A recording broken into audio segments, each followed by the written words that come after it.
ജയുടെ എന്ന ഈ ഒരു മിനിസ്ട്രിയുടെ സൂം പ്ലാറ്റ്ഫോമിൽ കടന്നു വന്ന് നിങ്ങളോടൊപ്പം അല്പനിമിഷങ്ങളായിരിക്കുവാൻ ഇടയാക്കുന്നതിൽ ഞാനും ദൈവത്തെ സ്തുതിക്കുന്നു. കർത്താവിനെല്ലാ മഹത്വം ഞാൻ കരയറ്റുകയാണ്. ജോയ്സ് ആൻറ്റി പറഞ്ഞതുപോലെ ഏറിയ നാളുകളത്തെ ഒരു ആത്മീക സാഹോദര്യ ബന്ധം ജോയ്സ് ആൻറ്റിയും അങ്കിളുമായിട്ടൊക്കെ ഉണ്ട്. ഒരിക്കൽ കണ്ടപ്പോൾ ഇങ്ങനെ ഒരു മിനിസ്ട്രി നടക്കുന്നു, ആ മിനിസ്ട്രിയിൽ വന്ന് സംബന്ധിക്കണമെന്നും ഒക്കെയും അതിനോടനുബന്ധിച്ചുള്ള ശുശ്രൂഷകൾ, ആരാധന, അതുപോലെ തന്നെ വചന ശുശ്രൂഷയൊക്കെ ചെയ്യാൻ ഉള്ള സാവകാശമുണ്ടെന്ന് അറിയിച്ചു. കഴിഞ്ഞ ദിവസങ്ങളിലൊക്കെ ഈ ശുശ്രൂഷയോടുള്ള ബന്ധത്തിൽ പലതവണ ഓർമ്മപ്പെടുത്തുകയും ഇന്നത്തെ ദിവസം ഈ ഒരു ശുശ്രൂഷയുടെ ഭാഗമാകണമെന്ന് എന്നെ അറിയിക്കുകയും ചെയ്തു. സന്തോഷത്തോടെ സ്വീകരിച്ചു. അതിന് പ്രകാരം ഇന്ന് ഈ സൂം മീറ്റിങ്ങിൽ പങ്കെടുക്കുന്നതിൽ വളരെ സന്തോഷമുണ്ട്. ഞാൻ കരുതുന്നു ഈ ഒരു സൂം പ്ലാറ്റ്ഫോമിൽ അനേക കർത്താവിൻ്റെ മക്കൾ, കർത്താവിനാൽ സ്നേഹിക്കപ്പെടുന്ന, സൂക്ഷിക്കപ്പെടുന്ന, കരുതപ്പെടുന്ന അനേക മക്കൾ ഇതിനകത്ത് ഉണ്ട്. പലരെയും എനിക്ക് പരിചയമില്ല. എന്നാൽ നമുക്കൊന്നറിയാം, നമ്മളെല്ലാം ക്രിസ്തുവിൽ സഹോദരങ്ങളാണെന്നുള്ളൊരു ബോധ്യം ദൈവം തന്നിട്ടുണ്ട്. ആമേൻ, സ്തോത്രം. ആ ബന്ധത്തിൽ നമ്മൾ എന്ത് സംസാരിച്ചാലും, എന്ത് പാടിയാലും, എന്ത് പറഞ്ഞാലും അതെല്ലാം നമുക്കും ബോധ്യമാകും. കാരണം നാം അപ്പൻ്റെ മക്കൾ അന്യോന്യം സംസാരിക്കുമ്പോൾ അവർ പറയുന്ന ഭാഷകൾ, അവരുടെ എല്ലാ കാര്യങ്ങളും അത് അവർക്ക് അന്യോന്യം കൃത്യമായിട്ട് സഹോദരങ്ങൾ എന്നുള്ള നിലയിൽ അവർക്കും ബോധ്യമാകും. ഇന്ന് ഞാൻ മനസ്സിലാക്കുന്ന ഏകദേശം ഒരു 44 ഡിവൈസോളം ഞാൻ കാണുന്നുണ്ട്. ഇതിന് ജോയിൻ ചെയ്തിരിക്കുന്ന എല്ലാവർക്കും ക്രിസ്തുവേശുവിലുള്ള എൻ്റെ സന്തോഷം ഞാൻ അറിയിക്കട്ടെ, സ്നേഹം അറിയിക്കട്ടെ. ഇന്ന് ഈ വർഷിപ്പ് ലീഡ് ചെയ്ത പ്രിയ സഹോദരങ്ങൾ, അവർ എൻ്റെ പിതാവിൻ്റെ ചില പാട്ടുകൾ, ഗാനങ്ങൾ പാടുവാനിടയായി തീർന്നു. വളരെ സന്തോഷമുണ്ട്. അവരെയും കർത്താവ് വരുന്ന നാളുകളിൽ കർത്താവിൻ്റെ രാജ്യത്തിൻ്റെ വ്യാപ്തിക്ക് വേണ്ടി ഉപയോഗിക്കട്ടെ. അതുപോലെ ഇത് ലീഡ് ചെയ്യുന്ന റെജി കോശി അങ്കിൾ, അദ്ദേഹത്തെയും ഞാൻ ആദ്യമായിട്ടാണ് കാണുന്നത്. പ്രിയപ്പെട്ട ദാസനെയും കണ്ടതിൽ വളരെ സന്തോഷമുണ്ട്. പല മുഖങ്ങൾ എനിക്കിവിടെ നിന്നുകൊണ്ട് കാണാം. എല്ലാവരെയും കർത്താവ് ധാരാളമായിട്ട് സഹായിക്കട്ടെ. നമ്മൾ കർത്താവിൻ്റെ സന്നിധിയിലാണ് ഇരിക്കുന്നു എന്നുള്ള ബോധ്യത്തോടു കൂടെ ഇരിക്കുകയും അടിയനോട് സംസാരിക്കണമേ എന്നുള്ളൊരു ആഗ്രഹവും വാഞ്ചയുണ്ട്. തീർച്ചയായിട്ടും ദൈവത്തിൻ്റെ ആത്മാവ് നമ്മോട് സംസാരിക്കും. ആര് സംസാരിക്കുന്നു എന്നുള്ളതിലല്ല, സംസാരിക്കുന്ന വചനം അതാണല്ലോ പ്രാധാന്യമുള്ളത്. അതുകൊണ്ട് എനിക്കല്ല പ്രാധാന്യം, വചനം സംസാരിക്കുന്നു, വചനമായിരിക്കുന്നതുകൊണ്ട് അത് പ്രാധാന്യം അർഹിക്കുന്ന കാര്യം തന്നെയാണ്. എന്നോട് ആൻറ്റി ആദ്യം പറഞ്ഞതുപോലെ ചില ഗാനങ്ങൾ പാടാൻ സാധിക്കുമോ എന്നോട് ചോദിച്ചു. ഞാൻ പറഞ്ഞു, ഇന്ന് എൻ്റെ ഹൃദയത്തിലെ ആഗ്രഹം ഒരു വർഷിപ്പ് ലീഡ് ചെയ്യുന്നു എന്നുള്ളതിനേക്കാൾ ഉപരി ദൈവത്തിൻ്റെ ആത്മാവ് എനിക്ക് തന്ന ചില ആലോചനകൾ, ചിന്തകൾ പങ്കുവയ്ക്കണം എന്നുള്ളത് തന്നെയാണ് എൻ്റെ ആഗ്രഹം. അതിനായിട്ടാണ് ഞാൻ ഈ ദിവസങ്ങളിലൊക്കെ, ഈ നിമിഷങ്ങളൊക്കെ ഒരുങ്ങി ഞാൻ നിങ്ങളോടൊപ്പമായിരിക്കുന്നത്. എന്നാൽ ആ പറഞ്ഞ വാക്കിനെ ഞാൻ മാനിക്കേണ്ടത് ആവശ്യമായിരിക്കുന്നതിനാൽ ഞാൻ പ്രാരംഭത്തിലൊരു ഗാനം ഞാൻ പാടി ഞാൻ ദൈവത്തിലേക്ക് കടക്കാം. അതിന് മുമ്പായിട്ട് ഞാൻ ഒരു വാക്കിൽ എന്നെ തന്നെ ഒന്ന് പരിചയപ്പെടുത്തട്ടെ. പ്രാരംഭത്തിൽ ഓർപ്പിച്ചതുപോലെ എൻ്റെ പിതാവിൻ്റെ പേരാണ് ചാൾസ് ജോൺ. നിങ്ങൾക്ക് പലർക്കും അദ്ദേഹത്തെ അറിയാം. അദ്ദേഹത്തിൻ്റെ ഗാനങ്ങളൊക്കെ പല സന്ദർഭത്തിൽ ജീവിതത്തിൻ്റെ വ്യത്യസ്തമായ സാഹചര്യങ്ങൾ നടുവിലൊക്കെ നിങ്ങളൊക്കെ പാടി ആശ്വസിക്കുന്നുണ്ടെന്നുള്ളത് ഞാനും തീർച്ചയായിട്ടും അത് അംഗീകരിക്കുന്നു. ദൈവം കഴിഞ്ഞ നാളുകളിൽ പിതാവിൻ്റെ കുടുംബത്തോടൊപ്പം ആ കുടുംബത്തിലെ അംഗമായി ഞാനും കർത്താവിൻ്റെ വേലയുടെ ഭാഗമായിരിക്കുവാനായിട്ട് കർത്താവ് എന്നെയും സഹായിച്ചുകൊണ്ടിരിക്കുന്നു. കഴിഞ്ഞ 27 വർഷത്തോളമായി ഞാൻ കർത്താവിൻ്റെ വേലയുടെ ഭാഗമായി നിൽക്കുന്നു. കർത്താവ് എനിക്കൊരു പ്രത്യേക ദൗത്യ നിയോഗം തന്നിട്ടുണ്ട്. ഞാൻ കഴിഞ്ഞ ഞാൻ ഇപ്പോൾ ഓർപ്പിച്ചതുപോലെ 27 വർഷക്കാലം ഗാന ശുശ്രൂഷയിലൂടെ, ഗാനങ്ങളിലൂടെ കർത്താവിനെ ഉയർത്തുകയും മഹത്വപ്പെടുത്തുകയും ചെയ്യുന്നു. ഒരു ശുശ്രൂഷയുടെ പ്രാധാന്യം ഈ ഗാന ശുശ്രൂഷയിലും ഉണ്ടെന്ന് കർത്താവ് എനിക്ക് ബോധ്യം തന്നിട്ടുണ്ട്. അതുകൊണ്ട് കേവലം ഒരു പാട്ടുകാരനായിട്ടൊന്നും കാണണ്ട, അങ്ങനെയല്ല. ഞാനൊരു ശുശ്രൂഷകനെന്ന് പറയാനാണ് എനിക്കിഷ്ടം. ഞാനൊരു ഗായകനെന്ന് ഞാനല്ല ഇഷ്ടപ്പെടുന്നത്. കർത്താവിൽ ശുശ്രൂഷകൻ മാത്രമായിട്ട് ഞാൻ ഇരിക്കുന്നു. അങ്ങനെ കഴിഞ്ഞ നാളിൽ കർത്താവ് തരുന്ന അവസരങ്ങൾ കർത്താവിൻ്റെ മഹത്വത്തിനായിട്ട്, കർത്താവിൻ്റെ നാമത്തിൻ്റെ മഹത്വം മാത്രം ലക്ഷ്യമാക്കി നിലയിൽ കർത്താവിൻ്റെ സേവ ചെയ്യുന്നു. എൻ്റെ ഹൃദയത്തിലെ ഒരു വലിയ ആഗ്രഹം, നമുക്ക് പല സാഹചര്യങ്ങൾ, നമുക്ക് വലിയ എന്താ പറയുക, നമുക്ക് അനേകരുമായിട്ടുള്ള ബന്ധങ്ങൾ നമുക്കൊക്കെ ഉണ്ട്. നമുക്കൊക്കെ അനേക നിലയിൽ നമ്മളൊക്കെ പല ശുശ്രൂഷകളിലും പങ്കെടുക്കണമെന്നും നമ്മളെ വിളിക്കണമെന്നും ഒക്കെയുള്ള ആഗ്രഹങ്ങളൊക്കെ നമുക്കുള്ളവരാണ്.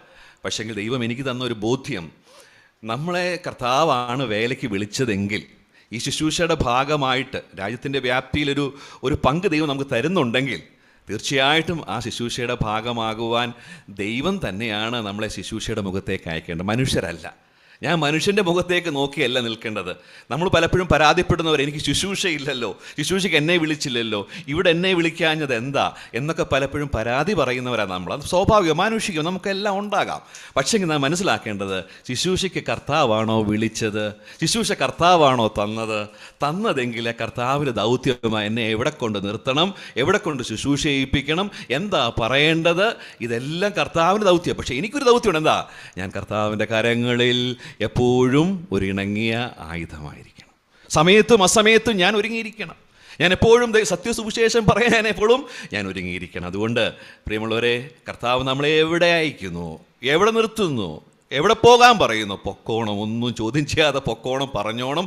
കർത്താവ് തന്നത് എന്തെങ്കിലും ഉണ്ടെങ്കിൽ അത് വിളിച്ച് ഒരു മടിയും കൂടാതെ പറയണം. നമ്മൾ പലപ്പോഴും പ്രാർത്ഥിക്കുമ്പോഴൊക്കെ പറയുന്നൊരു വാക്കുണ്ട്, എന്താണെന്നറിയാമോ?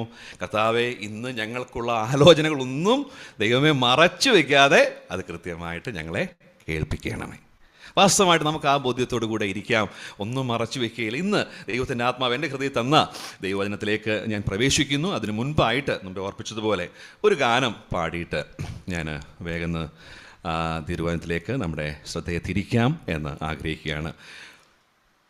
കർത്താവിൽ പ്രസിദ്ധനായ ഭക്തവത്സൽ താൻ എഴുതിയിട്ടുള്ള അനേക ഗാനങ്ങൾ നമുക്കറിയാം. അതിൽ വളരെ പ്രചാരം നേടിയ ഒരു ഗാനമുണ്ട്. നമ്മളൊക്കെ എപ്പോഴും പാടുന്ന ചില പാട്ടുകളുണ്ട്, പരിശുദ്ധൻ മഹോന്നത ദേവൻ, ഇതൊക്കെ നമുക്ക് വളരെ പരിചയമുള്ള പാട്ടാണ്.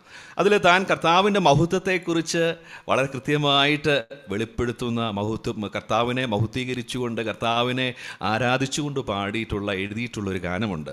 പരമോന്നതൻ പരിപാവനൻ പരിശുദ്ധ ദേവൻ യേശുനാഥൻ എന്ന് പറയുന്നൊരു പാട്ട്. നമുക്ക് പലർക്കും ആ ഗാനം അറിയാം. ആ ഗാനമാണ് എനിക്ക് എൻ്റെ ഹൃദയത്തിലേക്ക് പെട്ടെന്ന് ഇന്ന് പാടാനായിട്ടൊരു പ്രകാശനം ലഭിച്ചതുകൊണ്ട് ഞാൻ ആ ഗാനം പാടിയിട്ട് ഞാൻ ദൈവവചനത്തിലേക്ക് കടക്കാം എന്ന് ആഗ്രഹിക്കുകയാണ്.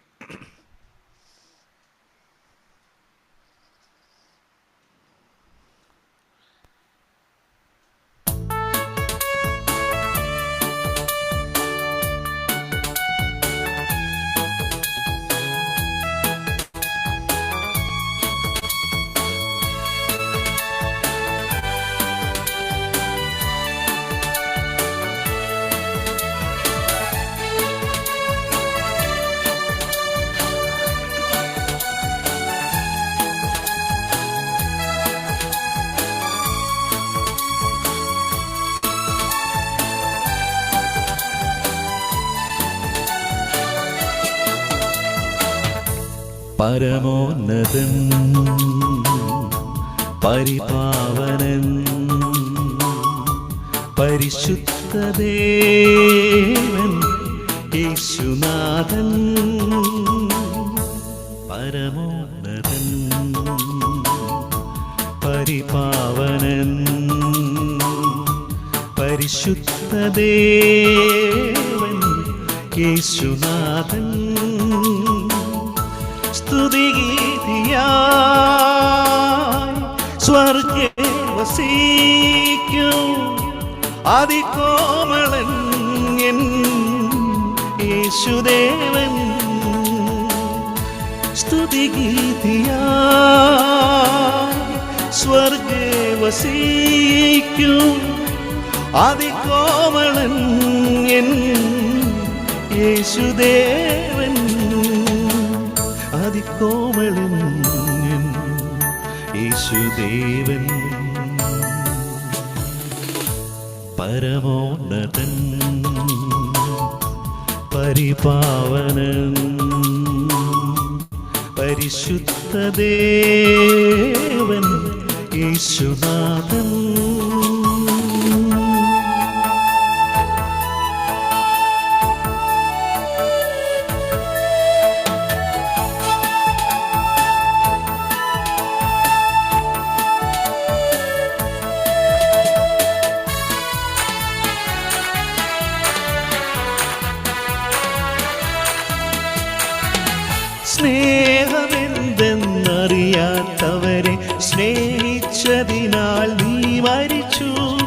സ്നേഹമെന്തെന്നറിയാത്തവരെ സ്നേഹിച്ചതിനാൽ നീ മരിച്ചു.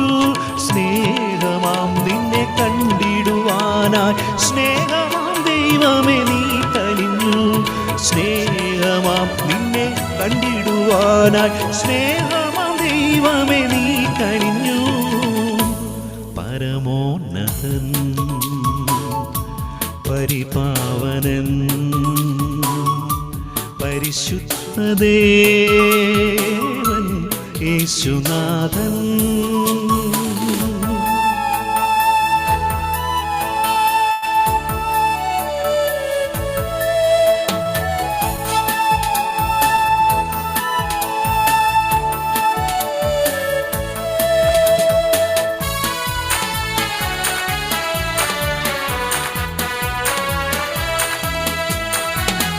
സത്യസ്വരൂപനെ വാഴുക എന്നിൽ, സത്യത്തിൽ ഞാൻ നടപ്പതിനായി. സത്യസ്വരൂപനെ വാഴുക എന്നിൽ, സത്യത്തിൽ ഞാൻ നടപ്പതിനായി. സത്യപ്രകാശമേ യേശു മഹേശ നിത്യതയോളം കാത്തിടുക. സത്യപ്രകാശമേ യേശു മഹേശ നിത്യതയോളം കാത്തിടുകേ. പരമോന്നതൻ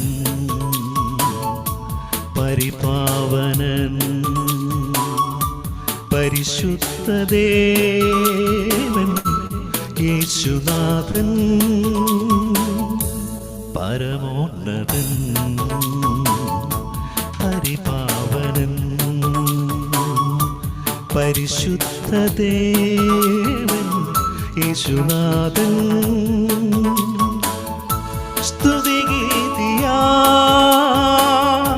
സ്വർഗേ വസിക്കും അതികോമളൻ എൻ യേശുദേവൻ. സ്തുതിഗീതിയായി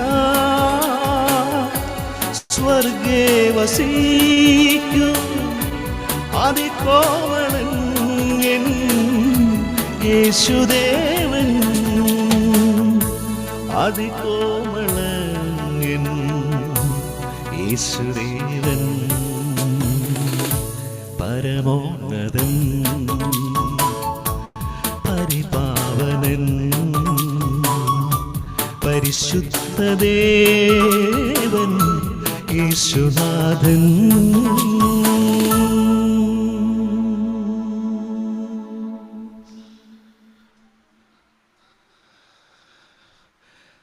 ഹല്ലേലൂയ. കർത്താവിന് മഹത്വം അർപ്പിക്കുന്നു. ദൈവവചനത്തിലേക്ക് നമ്മുടെ ശ്രദ്ധയെ തിരിക്കാം. മത്തായി എഴുതിയ സുവിശേഷം 11-ാമത്തെ അധ്യായം അതിൻ്റെ 29-ാമത്തെ വാക്യം നമുക്ക് വളരെ പരിചയമുള്ള വാക്യമാണ്. ആ വാക്യത്തിലേക്ക് വേഗം നമ്മുടെ ശ്രദ്ധയെ തിരിക്കാം. മത്തായി എഴുതിയ സുവിശേഷം 11-ാമത്തെ അധ്യായം 29-ാമത്തെ വാക്യം നാം ഇങ്ങനെയാണല്ലോ വായിക്കുന്നത്. ഞാൻ സൗമ്യതയും താഴ്മയും ഉള്ളവനാകിയാൽ എൻ്റെ നുകം ഏറ്റെടുത്തുകൊണ്ട് എന്നോട് പഠിക്കുവിൻ. നാം അനേക തവണ ഈ വേദഭാഗം ചിന്തിക്കുകയും ധ്യാനിക്കുകയും പിന്നെ ഞാൻ കരുതുന്നു ഈ വേദഭാഗത്തു നിന്നൊരു പക്ഷെങ്കിൽ പല പ്രിയപ്പെട്ടവരിൽ നിന്ന് ധ്യാനിച്ചിട്ടുണ്ടാവും, ധ്യാന ചിന്തകൾ പങ്കുവച്ചിട്ടുണ്ടാവാം. എന്നാൽ ദൈവത്തിൻ്റെ ആത്മാവ് എനിക്ക് തന്ന എളിയ ചിന്തയുമായിട്ട് ഞാൻ ഈ ദൈവത്തിൽ നിന്ന് ചില സത്യങ്ങൾ ഓർമ്മിപ്പിക്കുവാനായിട്ട് ആഗ്രഹിക്കുകയാണ്. നമ്മുടെ കർത്താവ് പറഞ്ഞ വാക്കുകളാണിത്. കർത്താവ് തന്നെ പരിചയപ്പെടുത്തുമ്പോൾ കർത്താവ് തന്നെ സെൽഫ് ഇൻട്രൊഡ്യൂസ് ചെയ്യുക. ഞാൻ ആരാണ് നമുക്കറിയാം. നമ്മളൊക്കെ സെൽഫ് ഇൻട്രൊഡ്യൂസ് ചെയ്യുന്നവരാണ്. നമ്മളെ തന്നെ പരിചയപ്പെടുത്താൻ പറഞ്ഞപ്പോൾ ഇപ്പോൾ ഞാനും മുമ്പേ പരിചയപ്പെടുത്തി. കർത്താവ് തന്നെ പരിചയപ്പെടുത്തുമ്പോൾ കർത്താവ് പറയുക ഞാൻ ആരാ. കർത്താവിനൊരു അവസരം കൊടുത്തപ്പോൾ കർത്താവ് പറയുകയാണ് ഞാൻ സൗമ്യതയും താഴ്മയും ഉള്ളവനാകിയാൽ നിങ്ങൾ എന്ത് ചെയ്യണം, എന്നിൽ നിന്ന് പഠിക്കണം. അപ്പം കർത്താവിൻ്റെ ആഗ്രഹം കൂടെ കർത്താവ് അവനോട് ചേർത്ത് പറയുന്നതാ. നിങ്ങൾ എന്നിൽ നിന്ന് എന്ത് ചെയ്യണം, പഠിക്കണം. അപ്പോൾ അവിടെ കർത്താവ് പറയാൻ ആഗ്രഹിക്കുന്ന കാര്യം നാം കർത്താവിൽ നിന്ന് ചിലത് പഠിക്കുവാനായിട്ട് ഉണ്ട്. പഠിക്കണമെങ്കിൽ എന്തു വേണം? കർത്താവ് പറഞ്ഞ പോലെ ആ നുകത്തിൻ്റെ കീഴിലേക്ക്, ആ കർത്താവിൻ്റെ നുകത്തിൻ്റെ കീഴിലേക്ക് ഞാൻ എന്നെ തന്നെ എന്ത് ചെയ്യണം? താഴ്ത്തിക്കൊടുക്കണം. അതിന് കർത്താവ് പറഞ്ഞൊരു വാക്ക് എന്താ പറഞ്ഞേ? നിങ്ങൾ എന്നെ നോക്കിക്കേ, ഞാനാരാ? ഞാൻ സൗമ്യതയും താഴ്മയുമുള്ള വ്യക്തിത്വമാണെന്ന് നിങ്ങൾക്കറിയാമോ? നമ്മുടെ കർത്താവിൻ്റെ മഹത്വം പോലും നാം അറിയണം. നമ്മുടെ കർത്താവിൻ്റെ മഹത്വം പോലും വെളിപ്പെടുന്നത് തൻ്റെ എവിടെയാണെന്നറിയാമോ? തൻ്റെ താഴ്മയിലും തൻ്റെ സൗമ്യതയിലുമാണ്. ഈ മഹത്വം, ഈ സൗന്ദര്യം, ദൈവിക സൗന്ദര്യം പ്രിയമുള്ളവരെ എൻ്റെയും നിങ്ങളുടെയും ജീവിതത്തിൽ വെളിപ്പെട്ട് കാണണമെന്നാണ് ദൈവം ആഗ്രഹിക്കുന്നത്. ഞാനൊരു കാര്യം എന്നോട് ചേർത്ത് ഇങ്ങനെ പറയട്ടെ.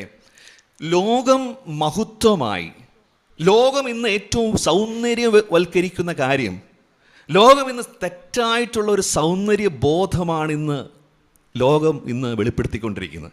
നമുക്കറിയാം, ഇന്ന് നമ്മൾ നമ്മുടെ മീഡിയയിലൂടെ കാണുന്ന ഡ്രാമയാകട്ടെ, അല്ലെങ്കിൽ സിനിമയാകട്ടെ, മറ്റ് നോവലാകട്ടെ, ഇതിലൂടെ എല്ലാം ഒരു തെറ്റായ ഒരു സൗന്ദര്യബോധം ലോകം കാണിച്ചു കൊടുക്കുക. അതുകൊണ്ടാണ് നമ്മുടെ തലമുറ എന്ത് ചെയ്യുന്നത്?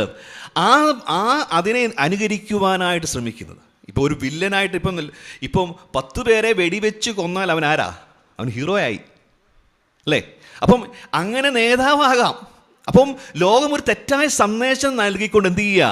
മഹത്വവൽക്കരിക്കുക. ഇങ്ങനെയൊക്കെ ആയിത്തീർന്ന ലോകത്തിൻ്റെ ഇന്ന കാര്യങ്ങളൊക്കെ നീ ചെയ്താൽ നീ ആരായിട്ട് മാറും? നിന്നെ ലോകം വലിയ അംഗീകാരം നിനക്ക് നൽകും.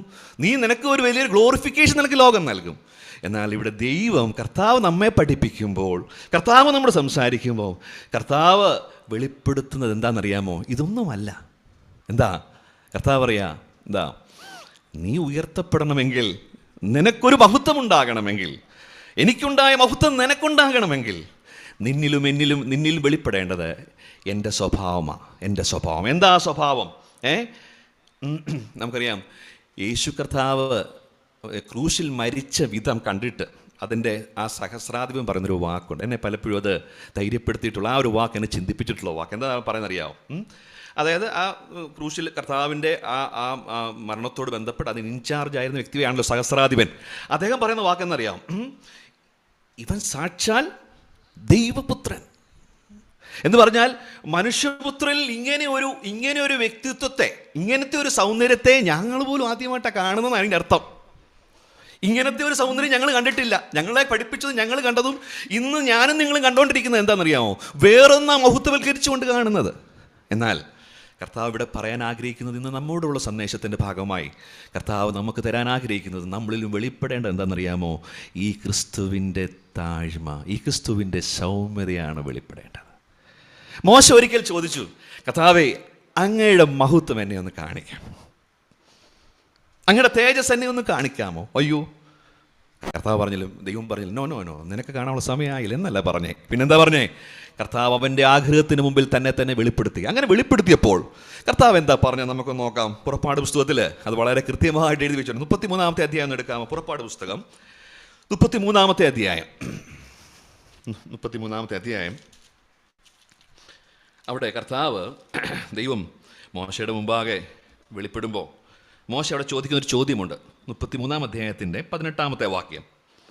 അപ്പോൾ അവൻ, നിന്റെ തേജസ് എനിക്കൊന്ന് കാണിച്ചു തരണമേ എന്ന് അപേക്ഷിച്ചു. അല്ലേ? ഗ്ലോറി ഓഫ് ഗോഡ് അല്ലേ? ആ ദൈവത്തിൻ്റെ തേജസ്, ഗ്ലോറി ഒന്ന് എന്നെ കാണിക്കാമോ? അങ്ങനെ ദൈവത്തോട് ചോദിച്ചപ്പോൾ ഈ മോശയ്ക്ക് ദൈവം എങ്ങനെയാണ് വെളിപ്പെട്ടെ? മോശയ്ക്ക് എങ്ങനെ വെളിപ്പെട്ടെ? നോക്കി, അത് 34-ാമത്തെ അധ്യായത്തിൻ്റെ 6-ാം വാക്യം നോക്കി. 34-ാം അധ്യായത്തിൻ്റെ 6-ാം വാക്യം. യഹോവ അവൻ്റെ മുമ്പാകെ കടന്ന് ഘോഷിച്ചത് എന്തെന്നാൽ, യഹോവയായ ദൈവം കരുണയും കൃപയും ദീർഘക്ഷമയും മഹാദയും വിശ്വസ്തയും ഉള്ളവൻ, 1000 തലമുറ ദയ കാണിക്കുന്നവൻ, പിന്നീട് ക്ഷമിക്കുന്നവൻ, പിന്നെ പറയാം 4-ാം തലമുറ സന്ദർശിക്കുന്നവൻ എന്ന് പറയാം. നോക്കി, എന്ന് പറഞ്ഞാൽ എന്താ? മോശയുടെ മുമ്പാകെ ദൈവം എഴുന്നള്ളി വന്നിട്ട്, മോശ ഞാൻ ആരാ? എന്താ പറയുന്നത്? മോശയോട് പറയുക, എന്താ ഞാൻ ആരാ? ഞാൻ എങ്ങനെയുള്ള ദൈവമാ? ഞാൻ കരുണയും കൃപയും ദീർഘക്ഷമയും മഹാദയും കാണിക്കുന്നവനും ക്ഷമിക്കുന്നവനുമാ മോശേ എന്ന് ദൈവം പറയുക. ഇങ്ങനെ പറഞ്ഞ ഉടനെ മോശ അടുത്ത നിമിഷത്തിൽ ചെയ്ത് എന്താണെന്നറിയാം? അവിടെ നമ്മൾ വായിക്കുന്നത് എന്താ? മോശ ഉടനെ സാഷ്ടാംഗം വീണിട്ട് ദൈവമുമ്പാകെ വീണ് നമസ്കരിച്ച് അവിടെ ഒരു ആരാധന നടക്കുക. എന്നിട്ട് എന്താണെന്നറിയാമോ? എന്നിട്ട് എന്താ പറയാ? എന്നിട്ട് പറയാ, ദൈവമേ, അങ്ങനെയെങ്കിൽ നീ ഞങ്ങളെ വിട്ട് പോവരുത്, നീ ഞങ്ങളുടെ നടുവിലേക്ക് വരണം. കാരണം ഞങ്ങൾ എങ്ങനെയുള്ളവരാ? ഞങ്ങൾ വളരെ പ്രശ്നക്കാരാ, ഞങ്ങൾ ദുശാഠ്യമുള്ള ജനമാ, ഞങ്ങൾ അത്ര വലിയ അനുസരിക്കുന്നവരൊന്നുമല്ല, ഞങ്ങളുടെ സ്വഭാവം വളരെ വ്യത്യസ്തമാണ്. അതുകൊണ്ട് ഞങ്ങളുടെ ഇടയിലേക്ക് നടക്കണമെങ്കിൽ അങ്ങെപ്പോലെയുള്ള ഒരാളെ തന്നെ ഞങ്ങൾക്ക് വേണം. എങ്ങനെയുള്ള ദൈവമാ? കരുണയുള്ള, ക്ഷമിക്കുന്ന, ദയയുള്ള, മനസ്സലിവുള്ള, വിശ്വസ്തതയുള്ള. ഓ, ഇങ്ങനെയുള്ളൊരു വ്യക്തിയാണോ നീ? അങ്ങനെയെങ്കിൽ നീ ഞങ്ങളുടെ നടുവിൽ തന്നെ നടക്കണം. ഹല്ലേലൂയ. പ്രിയമുള്ളവരെ, അങ്ങനെ ദൈവം തന്നെ വെളിപ്പെടുത്തി മോശയുടെ മുമ്പിൽ കാണിക്കും. ഞാനിങ്ങനെ ഒരു കാര്യം ചോദിക്കട്ടെ. ഈ ദൈവത്തിൻ്റെ ഈ വിധ സ്വഭാവങ്ങളെല്ലാം തന്നെ വെളിപ്പെട്ട് കാണുന്ന ഒരു രംഗമുണ്ടെങ്കിൽ എന്ന് പറഞ്ഞാൽ മോശയ്ക്ക് വെളിപ്പെട്ടത് ആരാ? ഞാൻ മനസ്സിലാക്കുന്നു, ഞാനിത് പറഞ്ഞു കഴിഞ്ഞിട്ട് പറയാം. ഇങ്ങനെയുള്ളൊരു ദൈവം ഉണ്ടെങ്കിൽ, ആ ദൈവത്തിൻ്റെ ഇത്രയും കാര്യങ്ങൾ മാനിഫെസ്റ്റേഷൻ ചെയ്ത് കണ്ട ഒരു രംഗമുണ്ടെങ്കിൽ, മാനിഫെസ്റ്റേഷൻ ചെയ്ത് കണ്ട ഒരു സ്ഥലമുണ്ടെങ്കിൽ, അങ്ങനെ ഒരു മഹത്വം വെളിപ്പെട്ട ഒരു രംഗമുണ്ടെങ്കിൽ അതെവിടെയാണ്? എവിടെയാണ് പ്രിയമുള്ളവരെ? കാൽവറിയുടെ കൊലമരത്തിലാണ്. ദയയും കരുണയും ദീർഘക്ഷമയും മഹാദയും സ്നേഹവും എല്ലാം ഒരുമിച്ച് സമ്മേളിച്ചൊരിടമുണ്ടെങ്കിൽ അതെവിടെയാ? ആ മഹത്വം വെളിപ്പെട്ടൊരിടമുണ്ടെങ്കിൽ അത് കാൽവറി ക്രൂശിലാണ്. കർത്താവ് പറയുന്നുണ്ട്, ദൈവം പറയുന്നുണ്ട് കാര്യം എന്താ? ഞാനോ ഉയർത്തപ്പെട്ടാൽ, എന്താ പറയുന്നേ? എല്ലാവരെയും എങ്കിലേക്ക് ആകർഷിക്കും. അപ്പം ദൈവത്തിൻ്റെ ആകർഷണം കിടക്കുന്നത് എവിടെയാണ്? ദൈവത്തെ ആ ഒരു ആകർഷണ സ്വഭാവം എന്ന് പറഞ്ഞാൽ Christ is more attractive on the cross. കർത്താവ് ഏറ്റവും സൗന്ദര്യപൂർണ്ണനായി കാണുന്നത് എവിടെയെന്നറിയാമോ? നമ്മുടെ കർത്താവ് സൗന്ദര്യപൂർണ്ണനായി കാണുന്നത് എൻ്റെ മഹത്വം മുഴുവനായി ഇറങ്ങി വെളിപ്പെട്ട രംഗം, അത് കർത്താവിൻ്റെ ക്രൂശ. അതുകൊണ്ടാണ് പറയുന്നത് എന്താ? ഈ സൗന്ദര്യം, ഈ മഹത്വം, ഞാനതിലെ രണ്ടും ഒരുപോലെ വാക്ക് ഉപയോഗിക്കുക, ഈ മഹത്വവും ഈ സൗന്ദര്യം നമ്മളിൽ വെളിപ്പെട്ട് കാണണമെന്ന് നമ്മുടെ നാഥൻ ആഗ്രഹിക്കുന്നു. വില കൊടുത്തു വാങ്ങിച്ച തങ്കച്ചോരയാൽ വില കൊടുത്ത് സ്വന്തമാക്കിയ തൻ്റെ മക്കളിൽ ഈ ദിവ്യ സ്വഭാവം വെളിപ്പെട്ട് കാണണമെന്ന് ദൈവം ആഗ്രഹിക്കുന്നു. അതിന് നമുക്ക് എന്താ വേണ്ടേ? ഈ സൗന്ദര്യം നമ്മളിൽ വെളിപ്പെട്ട് വരണമെങ്കിൽ എന്താ നമുക്ക് വേണ്ടേ? നമുക്കറിയാം, ഒരു കുഞ്ഞ് ജനിച്ച ആ കുഞ്ഞ് വളരുന്നുണ്ട്, അല്ലേ? വളർച്ച ഉണ്ടാകുന്നുണ്ട്. എന്നാൽ നമ്മളൊരു കാര്യം നാം മനസ്സിലാക്കാതെ പോകുന്നൊരു കാര്യമുണ്ട്. ഒരു കുഞ്ഞ് ജനിച്ചാൽ ആദ്യത്തെ 40 ദിവസം ആ കുഞ്ഞിന് 50 ഗ്രാം വെച്ച് വളരുമെന്നാണ് പറയുന്നത്. 50 ഗ്രാം വെച്ച് ഒരു കുഞ്ഞ് ജനിച്ച നാൾ മുതൽ അങ്ങോട്ട് തുടങ്ങി 50 ഗ്രാം വെച്ച്. അങ്ങനെയെങ്കിലും കാര്യം, ഈ കുഞ്ഞിന് ഇത്രമാത്രം തൂക്കം വരാൻ തക്കവണ്ണം ഈ കുഞ്ഞ് എന്ത് എക്സസൈസാണ് ചെയ്യുന്നത്? ഈ കുഞ്ഞ് എന്ത് പരിശീലനമാണ് നടത്തുന്നത്? കുഞ്ഞ് ചെയ്യുന്ന ഒരു കാര്യം നമ്മൾ അറിഞ്ഞോ അറിയാതെ നമ്മൾ ശ്രദ്ധിക്കാത്തതുകൊണ്ടാണ്. നമ്മൾ ശ്രദ്ധിച്ചാൽ മതി. ഈ കുഞ്ഞ് ഇതിൻ്റെ കൈയും കാലും ഒരു ദിവസം 500 മുതൽ 700 പ്രാവശ്യം വരെ ചലിപ്പിക്കുമെന്നാണ് പറഞ്ഞേക്കുന്നത്. ശാരീരികമായിട്ടുള്ള അതിൻ്റെ വളർച്ചയുടെ പിന്നിലൊരു രഹസ്യം കിടക്കുന്നത് എന്താണെന്നറിയാമോ? ഈ കുഞ്ഞ് കയ്യും കാലും എന്ത് ചെയ്യുക? അനേക തവണ ചലിപ്പിക്കും. ഞാനൊരു കാര്യം ചോദിക്കട്ടെ, ഇപ്രകാരം ഒരു എക്സസൈസ് നമ്മളാ ചെയ്യുന്നതെങ്കിൽ എന്താ സംഭവിക്കുക? ഉറപ്പാ, നമ്മൾ 100 തവണ പോലും ചെയ്യത്തില്ല, 100 കഴിയുമ്പോഴത്തേനും നമ്മുടെ കയ്യും കാലും വേദനിക്കും. എന്ന് പറഞ്ഞാൽ ഞാൻ ഇതെന്തിനാ പറഞ്ഞതെന്നറിയാമോ? ഒരു ശാരീരികമായിട്ടുള്ള വളർച്ചയുടെ പിൻപിൽ എന്തുണ്ട്? ഒരു എക്സസൈസ് ആവശ്യം. ഇനി ഞാൻ പറയട്ടെ, ഇനി ഈ എക്സസൈസ് ഒന്നും ഇല്ലാതെ ആഹാരം കഴിച്ചാൽ എന്താ സംഭവിക്കുന്നത്? വെയിറ്റ് കൂടും, അല്ലേ? വെയിറ്റ് കൂടും, ബലം വെയിറ്റ് കൂടും, അല്ലേ? പക്ഷെങ്കിൽ മറ്റൊരു കാര്യം കൂടെ സംഭവിക്കുക. എന്താ? എക്സസൈസ് ഇല്ലെങ്കിൽ എന്ത് കൂടും? കൊഴുപ്പാ കൂടുന്നത്, അല്ലേ? ഫാറ്റാ കൂടുന്നത്, അല്ലേ? അപ്പോൾ ഈ സ്പിരിച്വൽ എക്സസൈസ് ഇത്രമാത്രം ശാരീരികമായിട്ടുള്ള വളർച്ചയ്ക്ക് സഹായമായി തീരുന്നു എങ്കിൽ നമുക്ക് വേണ്ടുന്ന എന്താണെന്നറിയാമോ? നമുക്കൊരു സ്പിരിച്വലായിട്ടുള്ള ഒരു എക്സസൈസാണ് നമുക്ക് വേണ്ടേ. ശാരീരികമായിട്ടുള്ള വളർച്ചയ്ക്ക് ഇത്രമാത്രം ഒരു ഒരു ഒരു ഒരു ശരീര അഭ്യാസം അല്ലെങ്കിൽ ആ നിലയിലുള്ള ഒരു എക്സസൈസ് ആവശ്യമാണെങ്കിൽ നമ്മുടെ ആത്മീയ വളർച്ചയ്ക്ക് നമുക്ക് എന്ത് വേണം? ഇതുപോലെ ഒരു എക്സസൈസ് നമുക്ക് ആവശ്യം. എന്ന് പറഞ്ഞാൽ വേദന കാണും, ശരിയാ. പക്ഷേ നമ്മൾ പലപ്പോഴും നമുക്ക് കിട്ടുന്ന ഊർജം, നമുക്ക് കിട്ടുന്ന അറിവ്, നമുക്ക് വചനത്തിൽ നിന്ന് കിട്ടുന്ന ആലോചനകൾ നാം പലപ്പോഴും എന്ത് ചെയ്യുന്നില്ലെന്ന് അറിയാമോ? നാം വേണ്ട വിധേന വ്യായാമം ചെയ്യുന്നില്ല, നാം വേണ്ട നിലയിൽ വ്യാപാരം ചെയ്യുന്നില്ല. അതുകൊണ്ട് എന്താ? വെയിറ്റുണ്ട്, അറിവുണ്ട്, ശരിയല്ലേ? എത്രയോ ദിവസങ്ങളായി, നാളുകളായി എത്രയോ ആത്മീയ ആഹാരം കഴിച്ചുകൊണ്ടിരിക്കുന്നവരാ അല്ലേ? പൗലോസ് പറയുന്നതനുസരിച്ച് എന്താ? കാലം നോക്കിയാൽ എവിടെ കിടക്കേണ്ടവരാ അല്ലേ? പക്ഷെങ്കിൽ ആ ലഭിച്ച അറിവ് വ്യാപാരം ചെയ്യുന്നില്ല. ആ ലഭിച്ച അറിവിനെ വേണ്ട നിലയിൽ എന്ത് ചെയ്യുന്നില്ല? അതിന് എക്സസൈസ്, വ്യായാമം ചെയ്താൽ ആത്മീയമായിട്ടുള്ള ഒരു വലിയൊരു അനുഭവത്തിലേക്ക്, ആത്മീയമായ വളർച്ചയിലേക്ക് നാം എത്തിച്ചേരുമെന്നുള്ളതിന് സംശയം ഇല്ല. ദൈവം നമ്മെ ഇങ്ങനെ നമ്മളിൽ ഒരു ആത്മീയ സൗന്ദര്യം, ഒരു ആത്മീയ ആ മഹത്വം, ദൈവം ആഗ്രഹിക്കുന്ന ദൈവത്തിൻ്റെ മഹത്വം നമ്മളിലേക്ക് വെളിപ്പെട്ട് കണ്ടില്ല എങ്കിൽ, എന്നതോട് പറയട്ടെ, അപ്രകാരം ഒരു മഹത്വം ദൈവം ആഗ്രഹിക്കുന്ന നിലവാരത്തിലേക്ക് നാം എത്തിയില്ല എങ്കിൽ ദൈവം ചില പ്രവർത്തികൾ നമ്മളിൽ ചെയ്യേണ്ടതായിട്ട് വരും. ഈ ഒരു ദൈവിക മഹത്വം നമ്മളിൽ കാണണമെന്ന് നമ്മുടെ സ്വർഗീയ പിതാവ് ആഗ്രഹിക്കുന്നു. ഇപ്രകാരം ഒരു മഹത്വം അല്ലെങ്കിൽ ഈ ദൈവിക സൗന്ദര്യം നമ്മളിലേക്ക് വരാൻ കഴിയാതെ ഇരിക്കുമ്പോൾ ദൈവം ചില ദൈവം ചില ബ്യൂട്ടി പാർലർ പരിപാടികളൊക്കെ ദൈവം നമ്മളിൽ ചെയ്തു എന്ന് വരാം. അതിന് ദൈവം ചെയ്യുന്ന കാര്യം എന്താണെന്നറിയാമോ? ഞാൻ അതിലേക്ക് വേഗം വരാം.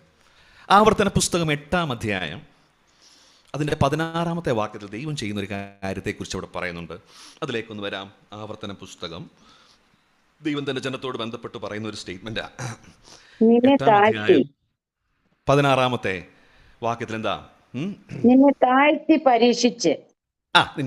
പരീക്ഷിച്ച് പിൽക്കാലത്ത് നിനക്ക് നന്മ ചെയ്യേണ്ടതിന് മരുഭൂമിയിൽ നിന്നെ നിന്റെ പിതാക്കന്മാർ അറിയാത്ത മതി. അത് പൂർണ്ണമായിട്ട് ഞാനത് വായിക്കുന്നില്ല. അതിന്റെ ആദ്യത്തെ ഭാഗം മാത്രം എടുക്കുക. എന്താ? ദൈവം നന്മ ചെയ്യുവാനായിട്ട് ആഗ്രഹിക്കുന്നു. ആരില്? തൻ്റെ മക്കളില്. പക്ഷെ ആ നന്മയ്ക്ക് മുൻപേ ദൈവം ചെയ്യുന്നത് എന്താ? നിന്നെ താഴ്ത്തി അപ്പം ദൈവത്തിന്റെ ആത്യന്തികമായ ലക്ഷ്യം താഴ്ത്തുക അല്ല. ദൈവത്തിന്റെ ആത്യന്തികമായ നമ്മളിലോടുള്ള ബന്ധത്തിലുള്ള ഉദ്ദേശം എന്താ? നന്മ ചെയ്യുക തന്നെയാ. പക്ഷെ അതിന് ദൈവം എന്ത് ചെയ്യാം? ദൈവം നമ്മളെ താഴ്ത്തി എന്ന് വരും. എന്തിനാ താഴ്ത്തുന്നത്? നന്മ ചെയ്യാൻ. അല്ലെങ്കിൽ മുമ്പേ പറഞ്ഞതുപോലെ ദൈവത്തിൻ്റെ ആ മഹത്വം നമ്മളിൽ വെളിപ്പെട്ട് കാണാൻ ദൈവം എന്ത് ചെയ്യും? ചില പ്രക്രിയയിലൂടെ, ചില പ്രോസസ്സിലൂടെ എന്നെയും നിങ്ങളെയും ചിലപ്പോൾ കടത്തി വിട്ടു എന്ന് പറയും. ചിലപ്പോൾ ഞാനിങ്ങനെ പറയട്ടെ, ചിലപ്പോൾ ഒരു പക്ഷേ അതൊരു പാപത്തിൻ്റെ ഭാഗമായിട്ടായിരിക്കാം ദൈവം കടത്തി വിടുന്നത്. ചിലപ്പോൾ പാപത്തിൻ്റെ ഒരു ലെവലേശം പോലും ഇല്ലാതെ കടത്തി വിട്ടു എന്ന് വരാം. ഇപ്പം നമുക്ക് ഉദാഹരണം നോക്കിയാൽ, യോബിനെ ദൈവം എന്ത് ചെയ്തു? പരിശോധിക്കുന്നുണ്ട് അല്ലേ? പാപം ചെയ്തിട്ടാണോ? പാപത്തിൻ്റെ കണിക ഉണ്ടായത് കൊണ്ടല്ല. തൻ്റെ യോബ് എന്താ പറയുന്നേ? നീ എന്നെ ശോധന കഴിക്കുമ്പോൾ ഞാൻ എങ്ങനായി മാറും? ശോധന കഴിച്ചുകൊണ്ട് എന്തായിട്ട് മാറി? താൻ പൊന്നുപോലെ ശോഭയുള്ളതായിട്ട് മാറി. അപ്പോൾ അവിടെ പാപത്തിൻ്റെ അടിസ്ഥാനത്തിലല്ല.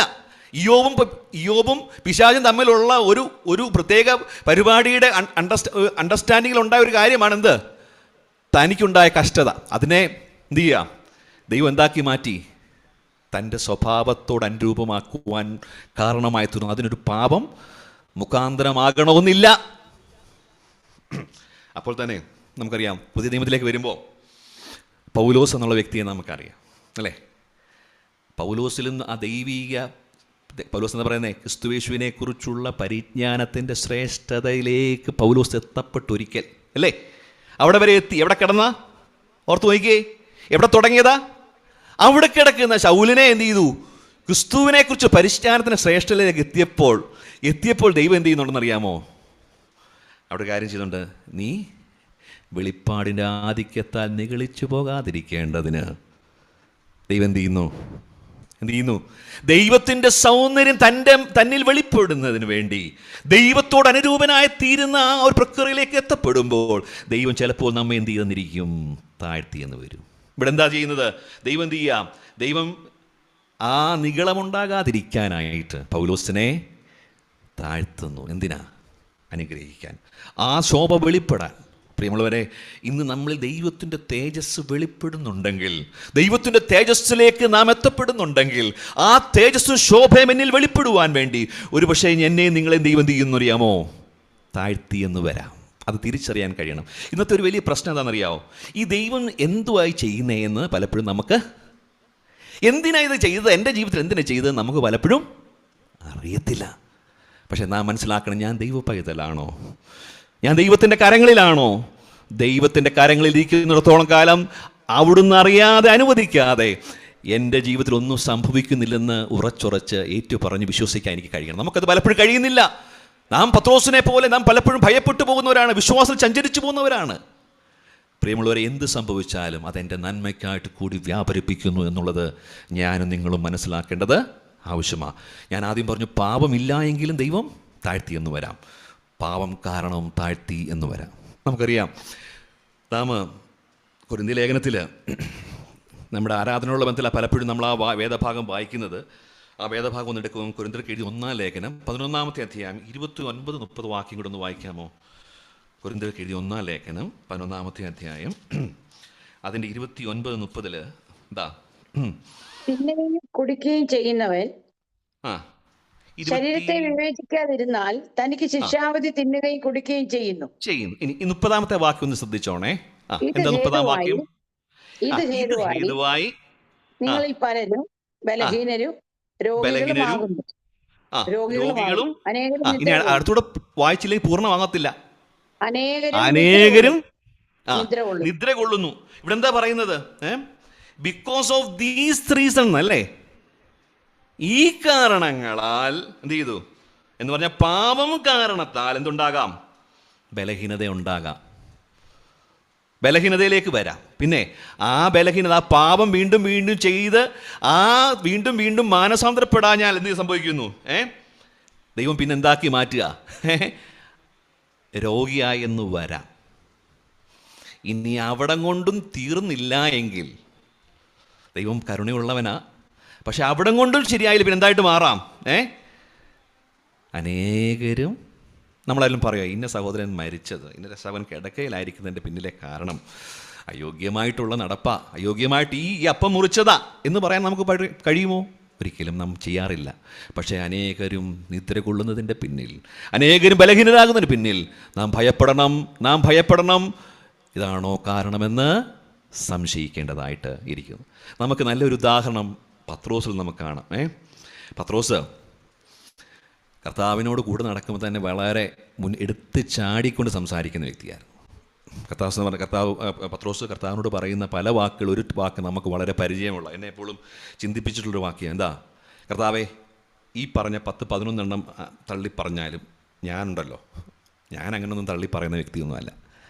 പലപ്പോഴും നമ്മുടെ ആത്മീയ നിഗളത്തിൽ, ആത്മീകമായിട്ടുള്ള അഹങ്കാരത്തിൽ നാമും ചിലപ്പോൾ അറിയാതെ പറഞ്ഞു പോകണു, ഞാനിങ്ങനൊന്നും അല്ലെന്നേ, ഞാൻ മെച്ചമാ, ഞാൻ കുറച്ചുകൂടെ ഭേദമാ, ഇവരെ പോലല്ല ഞാൻ. ഈ പറയുന്ന വാക്ക്, പ്രിയമുള്ള ഒരു കാര്യം ഓർത്തോണം, ഞാൻ ഇവിടെ ഇരുന്നൊരു വാക്ക് പറയുമ്പോൾ സ്വർഗത്തിലാ പ്രശ്നം കിടക്കുന്നത്.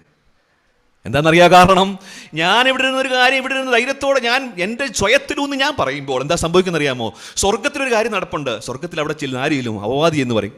കർത്താവേ, കേട്ടോ പറഞ്ഞത്? ആരാ പറഞ്ഞത്? അവൻ പറയുക, എന്തോ വന്നാലും തള്ളി പറഞ്ഞൊന്ന് കാണണം, ഇവൻ തള്ളി പറയുമോ ഇല്ലയോ എന്ന് കാണണം. എന്താ സംഭവിച്ചേ? പിതാവിൻ്റെ അടുത്ത് എന്ന് ചോദിക്കുക. കണ്ടോ, ഇവൻ പറഞ്ഞ കേട്ടല്ലോ, കാണണം, അടുത്ത ദിവസങ്ങളിൽ കാണണം, ഇവൻ എന്താ ചെയ്യാൻ പോകുന്നത് കാണണം. പ്രിയമുള്ളവരെ, നാം ആ പത്രോസ് തന്നെ എന്ത് ചെയ്തു?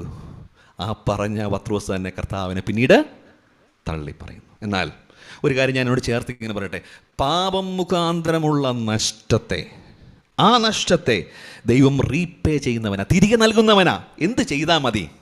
ഒറ്റ കാര്യം, ഞാനത് എൻ്റെ ജീവിതത്തിൽ എന്നെ ദൈവം പഠിപ്പിച്ചൊരു പാഠം. ഒരു കാര്യം ചെയ്താൽ ദൈവം തിരിച്ചു നൽകും. എന്താ തരുന്നറിയാമോ?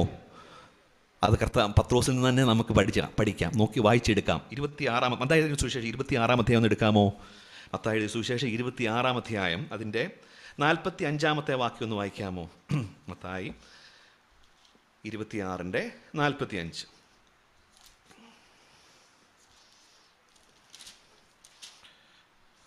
എന്താ? ഉം. ഇനി ഉറങ്ങി ആശ്വസിച്ചു കൊള്ളുവീൻ. അല്ല, നാഴികയടുത്തു. 75-ാമത്തെ വാക്യമാണ്. 75-ാമത്തെ വാക്യം.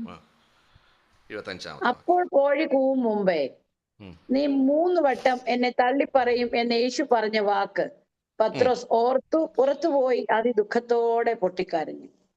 ആ തള്ളിപ്പറഞ്ഞ കാര്യം, തള്ളിപ്പറയത്തില്ലെന്ന് പറഞ്ഞ കാര്യം ഇവിടെ എന്ത് സംഭവിച്ചു? തള്ളിപ്പറഞ്ഞ പത്രോസ് എന്ത് ചെയ്യുക? ആ കാര്യം ഓർത്തിട്ട് പത്രോസ് പോയിട്ട് എന്താ അടുത്ത് ചെയ്തെന്നറിയാമോ? അവിടെ ബൈ പറഞ്ഞില്ല. താൻ ആ പോയി തനിക്ക് വന്ന തെറ്റിൻ്റെ മുമ്പിൽ എന്ത് ചെയ്തു? താൻ അതിദുഃഖത്തോടെ കരഞ്ഞു. എന്താ അവിടെ കാണിക്കുന്നത്? എന്താ പത്രോസിൽ വെളിപ്പെട്ടത്? എന്താ? തൻ്റെ പാപം മുഖാന്തരം, താൻ ചെയ്ത വാക്ക് മുഖാന്തരം തനിക്കുണ്ടായ തെറ്റിൻ്റെ മുമ്പിൽ താൻ തന്നെ ദൈവം മുമ്പാകെ താഴ്ത്തി കരഞ്ഞു. അപ്പം എന്താ ഞാൻ പറഞ്ഞു വന്നെന്ന് മനസ്സിലായോ? നാം നമ്മുടെ മുമ്പാകെ, നമ്മുടെ ജീവിതത്തിലാകട്ടെ, കുടുംബത്തിലാകട്ടെ, സഭയിലാകട്ടെ, എവിടെയായിക്കൊള്ളട്ടെ, നമ്മെ തന്നെ താഴ്ത്തിയാൽ, നാം നമ്മെ തന്നെ താഴ്ത്തിയാൽ ദൈവം അത് പരിഹരിക്കുന്നവനാണ്. നാം നമ്മെ തന്നെ ഒന്ന് ഒതുക്കി കൊടുത്താൽ, പ്രിയമുള്ളവരെ, ഇന്ന് പലയിടത്തെയും പ്രശ്നങ്ങളുടെ, സഭയിലാകട്ടെ, കുടുംബത്തിലാകട്ടെ, പ്രശ്നത്തിനകത്ത് ഒരുപക്ഷെ ഞാൻ ഇല്ലായിരിക്കാം, ഞാൻ അതിനകത്ത് ഇല്ലായിരിക്കാം, പക്ഷെങ്കിൽ ഞാൻ എന്നെ തന്നെ ഒന്ന് താഴ്ത്തി കൊടുത്തേ. ദൈവമേ, ഞാൻ കാരണമാണോ? ക്ഷമിക്കണം കർത്താവേ. അയ്യോ, ഞാൻ ഇതിനകത്തുണ്ടോ കർത്താവ്? എനിക്ക് അറിഞ്ഞുകൂടാ, എങ്കിലും എന്നെ പ്രതിയെങ്കിലും ക്ഷമിക്കണം കർത്താവേ. ഞാൻ മാറി നിൽക്കാം, ഞാൻ വിട്ടുകൊടുക്കാം. ഇന്ന് മാറി നിൽക്കാത്തത് കാരണം, താഴാൻ മനസ്സില്ലാത്തത് കാരണം, താഴ്മ ധരിക്കാൻ മനസ്സില്ലാത്തത് കാരണം എന്താ സംഭവിക്കുന്നത്? ഇന്ന് പലയിടത്തും പ്രശ്നങ്ങൾ അതേപടി തന്നെ നിൽക്കുക. ദൈവം പറയാം, എന്ത് ചെയ്യാം? ആ താഴ്മയുടെ സ്വഭാവം നമ്മുടെ ജീവിതത്തിലേക്ക് വരണം. സൗമ്യതയുടെ ഭാവം നമ്മളിൽ വെളിപ്പെടണം. നമ്മുടെ കർത്താവ് നമ്മളിൽ ആഗ്രഹിക്കുന്നു. നമ്മുടെ കർത്താവ് തന്നെ കാണിച്ചു തന്നൊരു കാര്യമുണ്ട്. നമുക്ക് നോക്കാം. കർത്താവിൻ്റെ താഴ്ച നമുക്കറിയാം. നമ്മുടെ കർത്താവിൻ്റെ താഴ്ചയെക്കുറിച്ച് ഫിലിപ്പിലേനകത്ത് വായിക്കും. എന്താ? ദൈവരൂപത്തിലിരിക്കെ ദൈവത്തോടുള്ള സമത്വം മുറുകെ പിടിച്ചു കൊള്ളണമെന്ന് വിചാരിക്കാതെ. അപ്പോൾ നോക്കിയേ, അവിടെ നിന്ന് കർത്താവ് 7 പടി താണ കാര്യങ്ങളാണ് പിന്നീട് ഇവിടെ രേഖപ്പെടുത്തിയിരിക്കുന്നത്, അല്ലേ? അപ്രകാരം താഴ്ച തോർന്ന കർത്താവ് ക്രൂശിലെ മരണത്തോളം അനുസരണമുള്ളവനായിട്ട് തീർന്നു എന്ന് പറഞ്ഞ് അവസാനിക്കുന്നത്. എന്നിട്ട് തീർന്നില്ല, അവസാനിച്ചില്ല. എന്താ പിന്നീട് പറയുന്നത്? എന്താണെന്നറിയാമോ? എന്താ പിന്നീട് പറയുന്നത്? അതുകൊണ്ട്, അതാ നമ്മൾ അടുത്ത മനസ്സിലാക്കണം, അടുത്ത വായിക്കണം, ധ്യാനിക്കണം. അവിടെയാ. എന്താ? അതുകൊണ്ട് ദൈവം എന്ത് ചെയ്തു? സകല സർലോകത്തിലും സകല മുഴങ്കാലും മടങ്ങുവാൻ തക്കവണ്ണം ആ പുത്രനെ ഉയർത്തി. എത്ര പടി താണുവോ, എത്ര പടി വിട്ടുകൊടുത്തുവോ, എത്ര മാത്രം തന്നെത്താൻ താഴ്ത്തിയോ, അത്രത്തോളം പിതാവാം ദൈവം ഉയർത്തി. നമുക്കൊരു പാഠമുണ്ട്. നാം എത്രമാത്രം നമ്മളെ തന്നെ താഴ്ത്തി കൊടുക്കുന്നുവോ, എത്രമാത്രം താഴാൻ കഴിഞ്ഞുവോ, പ്രിയമുള്ളവരെ, നമ്മെ ദൈവം മാനിക്കും. നമ്മെ ഉയർത്തുന്ന ഒരു ദൈവമാണ്. പക്ഷെ നമുക്ക് താഴാൻ അറിയില്ല, നമുക്ക് താഴാൻ പലപ്പോഴും കഴിയുന്നില്ല. നമ്മുടെ കർത്താവിൻ്റെ താഴ്ചയെക്കുറിച്ച് പറയുമ്പോൾ മറ്റൊരു കാര്യമുണ്ട്. നമ്മൾ ആ വാക്യത്തിലേക്കൊന്ന് വരാം. എബ്രായ ലേഖനം 5-ാം അധ്യായം 8-9 വാക്യം കൂടെ ഒന്ന് വായിക്കാമോ? എബ്രായ ലേഖനം 5-ാം അധ്യായം 8-9 വാക്യം ഒന്ന് വായിക്കാമോ? എബ്രായർ 5-8-9 വാക്യങ്ങൾ.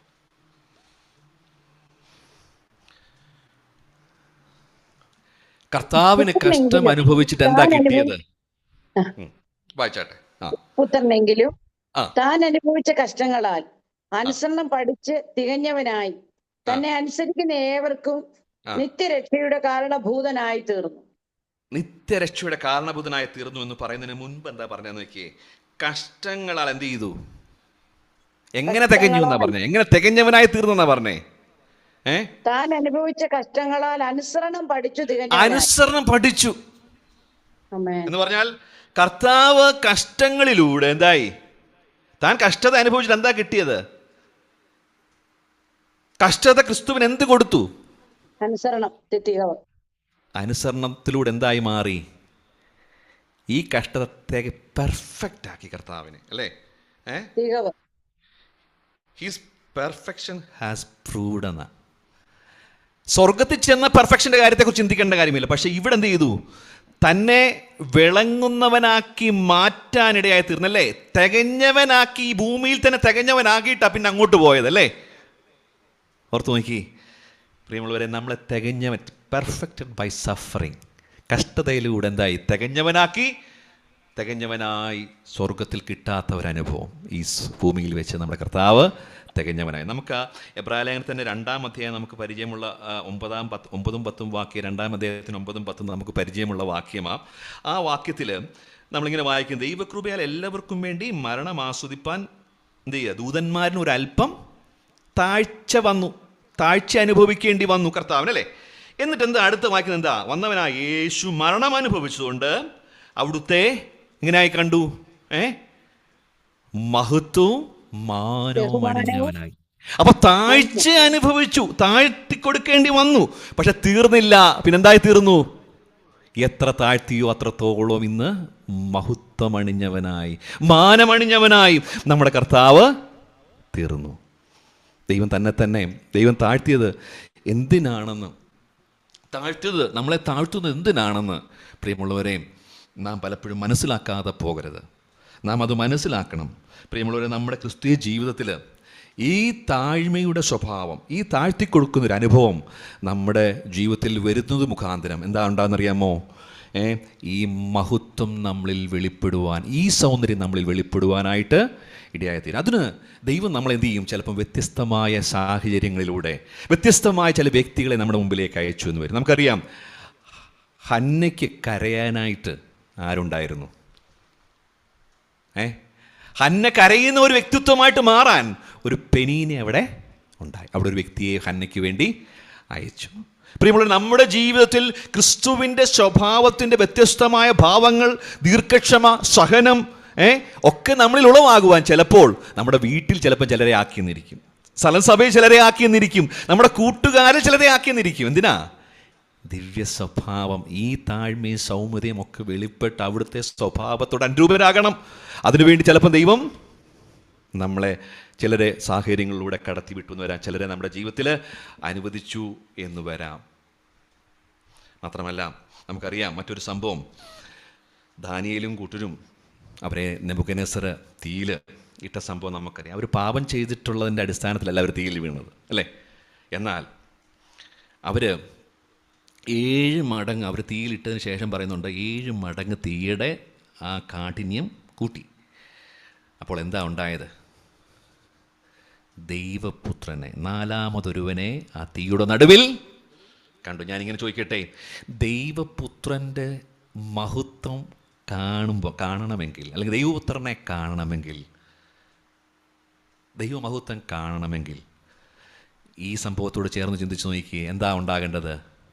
ചിലപ്പോൾ 7 മടങ്ങ് തീയുടെ അനുഭവം. പ്രിയമുള്ളവരെ, ജീവിതത്തിൻ്റെ വ്യത്യസ്തമായ വൈതരണികളിലൂടെ ഒരു പക്ഷെങ്കിൽ ഞാനും നിങ്ങളും കടന്നു പോകുന്നുണ്ടായിരിക്കാം ഇപ്പോൾ. പക്ഷേ അതെന്തായിട്ടും മാറണം, അത് ഗുണമാകണം.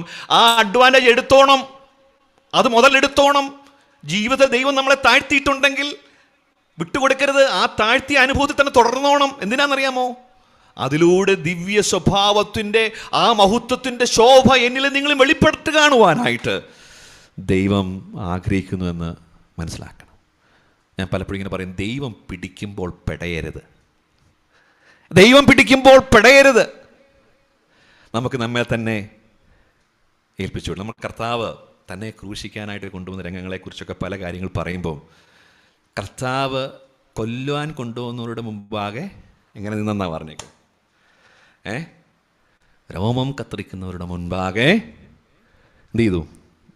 മിണ്ടാതിരിക്കുന്ന ഒരാടെങ്ങനെയാണോ അതുപോലെ നിന്ന് കൊടുത്തു. പ്രിയമുള്ളവരെ, ദൈവം നമ്മളെ ചിലപ്പോൾ ഇങ്ങനെയുള്ള അനുഭവത്തിൽ കടത്തിവിടുമ്പോൾ പരാതിപ്പെടരുത്. കർത്താവേ സ്തോത്രം, എൻ്റെ നന്മയ്ക്ക, ഇതെന്നെ അങ്ങയുടെ സ്വഭാവത്തോട് അനുരൂപമാക്കുവാനാ, എന്നിൽ അവിടുത്തെ ശോഭ വെളിപ്പെടുവാനാ, അങ്ങയുടെ മഹത്വം എന്നിൽ വെളിപ്പെടുവാനാണെന്നുള്ളത് അറിഞ്ഞാൽ ഈ കഷ്ടങ്ങളൊന്നും, ഈ പ്രശ്നങ്ങളൊന്നും പരാതിയായിട്ട് പോവില്ല.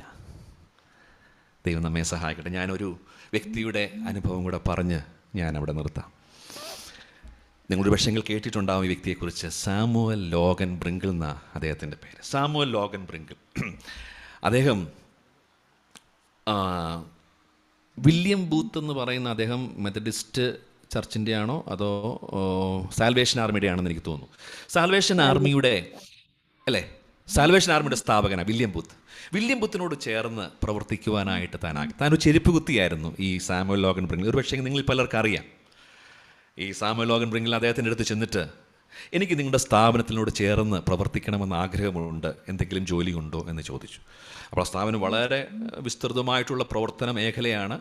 അവിടെ ധാരാളം അവസരങ്ങളൊക്കെ തനിക്കുണ്ടാകാം എന്ന് കരുതിയാണ് ചെന്നപ്പം ഈ വില്യം ബൂത്ത് പറഞ്ഞത്, നിങ്ങൾക്ക് ഇവിടെ ഒരു ജോലി തരാനായിട്ടില്ല. ഇനി അഥവാ ജോലി എന്ന് പറയാൻ പ്രത്യേകിച്ച് ഒരു ജോലിയുള്ളൂ. നിങ്ങൾ ബൈബിൾ സ്കൂളിലൊക്കെ പഠിച്ച് പ്രത്യേകമായ നിലയിലൊക്കെ പഠനം പൂർത്തീകരിച്ചൊക്കെ വന്ന ഒരു വ്യക്തിയല്ലേ, നിങ്ങളെപ്പോലുള്ള ഒരാൾക്ക് ജോലി ചെയ്യാൻ പറ്റിയ ഒരു പ്രത്യേകമായിട്ടൊരു തസ്തിക ഇവിടെ ഇല്ല.